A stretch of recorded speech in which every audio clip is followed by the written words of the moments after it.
तो बड़ी खबर है आजमगढ़ से, जहां आजमगढ़ में अखिलेश यादव ने आवासीय भवन और पार्टी कार्यालय के उद्घाटन कार्यक्रम में भाजपा सरकार पर जमकर तंज कसा। उन्होंने कहा कि सरकारी स्कूलों को बंद किया जा रहा है, जबकि शराब की दुकानें धड़ल्ले से चल रही।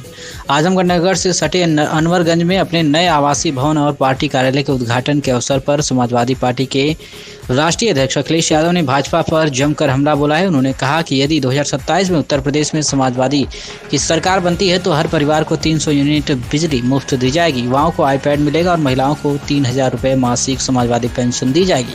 उन्होंने केंद्र की अग्निवीर योजना को समाप्त करने और सीमा की सुरक्षा को मजबूत करने सहित तमाम बातें कही। क्या कुछ कहना है कार्यक्रम में आए हुए सपा नेताओं का, पहले आप सुनिए।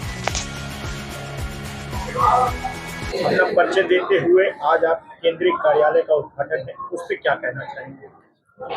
देखिए, मैं शेषनाथ यादव, ग्राम सभा खालिसा, पोस्ट वलीपुर, विधानसभा 355 मोहम्मदाबाद गोहना से हूँ।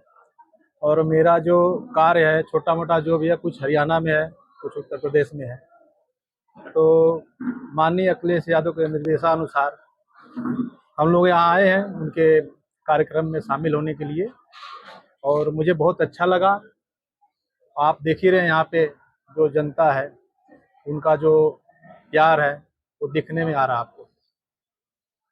पहले ये बार बार कहा जाता था कि ये लोग हेलीकॉप्टर वाले नेता हैं, आते हैं, चुनाव लड़ते हैं, उसके बाद गायब हो जाता है। लालटेन से, मोमबत्ती से लोग भूखते थे। ये यहाँ उनका आवास बन जाने से कितना फायदा होगा और किस तरह से ताला लगेगा विपक्षियों को? देखिए, ताला तो आज ही लग गया है। जो ताला वाली बात आप कर रहे हैं, ताला तो आज लग चुका है, आप भी समझ रहे हैं इस चीज को। रह गया कि हेलीकॉप्टर वाली बात, तो आप देख रहे हैं माननीय अध्यक्ष जी उधर से मतलब बाई कार बाई रोड आए हैं। हम लोग आगे जाके बल्कि 100 किलोमीटर आगे जाकर रिसीव भी किए उनको। तो ये तो सरासर विपक्ष या गलत है जो बयानबाजी हो रही है, इसमें हम क्या कर सकते हैं। लेकिन आप धरातल पर उतरेंगे तो आपको समझ में आएगा। आप तो पत्रकार हैं, आपको सारी क्या तैयारियां रहेंगी, कैसे तैयारी के मतलब हमारे जो माननीय नेताजी हैं जो निर्देश देंगे उसके हिसाब से हम काम कर रहे हैं। पार्टी लगी हुई है, ऐसा नहीं है कि नहीं लगी हुई है। जो बार बार पीडीए पे इल्जाम लगाया जा रहा है करणी सेना द्वारा, और अभी विगत कुछ दिनों से ब्राह्मण समाज भी जो है खिलाफ है जी, आपके राष्ट्रीय अध्यक्ष के खिलाफ है, पीडीए के खिलाफ है। उस पे कैसे आप लोग निपटेंगे उससे? देखिए, उनकी मानसिकता ये दर्शाती है कि उनकी सोच क्या है। आप समझ रहे हैं इस चीज को। इसमें पीडीए पे कोई आंच नहीं आने वाली है। पीडीए के सारे लोग एक साथ हैं और वो लोग भी साथ हैं, उनमें से भी साथ हैं। अभी जो आप इटावा की जिक्र कर रहे हैं उसमें मतलब कुछ इन्हीं के लोग हैं जो इनके द्वारा दंगा भड़काया गया है, और उसको कोई ज्यादा हम समझते हैं तूल देने की जरूरत नहीं है। जो हमारे ब्राह्मण समाज के लोग हैं वो भी समझते हैं, आप भी समझते हैं, जो भी पीडीए भाई हैं वो भी समझते हैं कि ये सिर्फ लड़ाई कराने की बात है। इसके अलावा इनके पास कुछ मुद्दा नहीं है, ना इनको कुछ आता है। जैसा कि आप कह रहे हैं कि वहाँ पे बीजेपी के लोग वहाँ पे दंगा कराए, बिल्कुल करा रहे हैं। वहाँ पे पहचान हुई, समाजवादी कार्यकर्ता थे, और जब उनके ऊपर वो गिरफ्तार किए गए, उनके ऊपर मुकदमा लादने की बात हुई, तो आपके पार्टी की तरफ से बोल दिया गया कि इससे हमारा कोई लेना देना नहीं। ऐसे कैसे आप कार्यकर्ताओं को छोड़ते जाएंगे?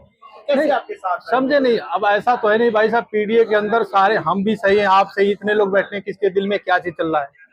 ये हम स्वतंत्र हैं, लोग स्वतंत्र हैं, हम किसी को प्रतिबंधित नहीं कर सकते हैं। हर आदमी को अपनी आजादी है सब कुछ कहने की। ये कहना उचित नहीं होगा कि हमारी पार्टी ने उनको सहयोग नहीं किया या कुछ है।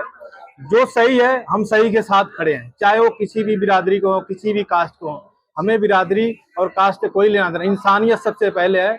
इंसान जिंदाबाद है तो हम जिंदाबाद हैं, हमारी पार्टी जिंदाबाद है। चलिए, आखिरी सवाल, 27 में क्या रणनीति है? आप लोग कैसे आप सत्ता पे आएंगे?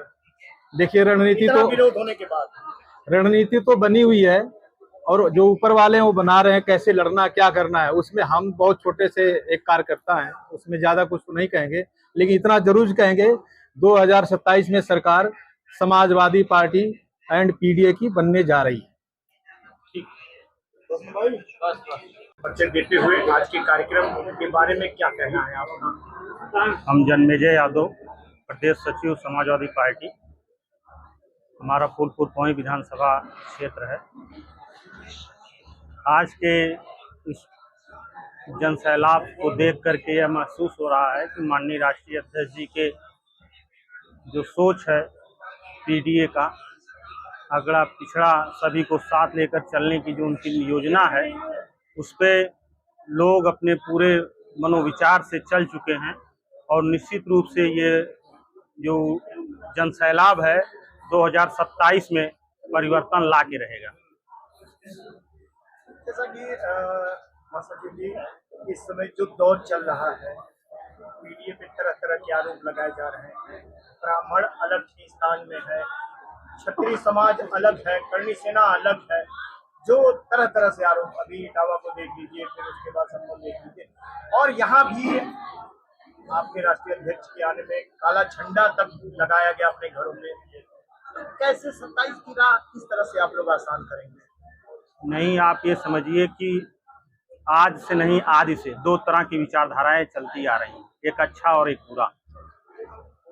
जहां अंधेरा है वहीं उजाला है, और इस लड़ाई में हम लोग उजाले की तरफ अग्रसर हैं। हम अपने माननीय महबूब नेता के नेतृत्व में उनकी सोच को आगे ले जाने के लिए उनके दिशा निर्देश के अनुरूप हम लोग अपने कर्तव्यों पे आगे बढ़ रहे हैं और निश्चित रूप से हमें इस दिशा में कामयाबी मिलेगी। रही बात जातिवाद का, फूट डालने का, ब्राह्मणवाद का या किसी क्षत्रिय का विरोध करने का, तो आप ये कल्पना करिए कि जब हम लोग विद्यालयों में बचपन में पढ़ा करते थे तो उस समय हम लोगों के जो दोस्त हुआ करते थे, हम लोग कभी ये आभास नहीं करते थे कि अमुक व्यक्ति ये ब्राह्मण है, अमुक व्यक्ति ये यादव है, अमुक व्यक्ति ये वर्मा है, या इस तरह की कोई हम लोगों के मन में भावना नहीं होती थी। ये एक प्लान किया जा रहा है, लोगों के अंदर एक विचार डाला जा रहा है भाजपा के द्वारा, और एक उन्माद पैदा करके लोगों में फूट डाल करके राज करने का ये नीति अपनाने का काम किया जा रहा है। ये निश्चित रूप से इनकी जो ये सोच है कभी फलीभूत नहीं होगी। अगर आप कह रहे हैं कि फलीभूत नहीं होगी, 3 बार से केंद्र और प्रदेश में सरकार बनी है इसी राजनीतिक एजेंडे को लेके, आप हमें बताइए 400 का खौफ था, पीडीए ने उस रथ को रोका। जो आज ये तांडव सरकार कर रही, सरकार बनी है लेकिन हमारे ही तरफ के कुछ लोग उधर बैठे हैं, अगर वो जाग जाएं तो शायद सरकार इधर बन जाए।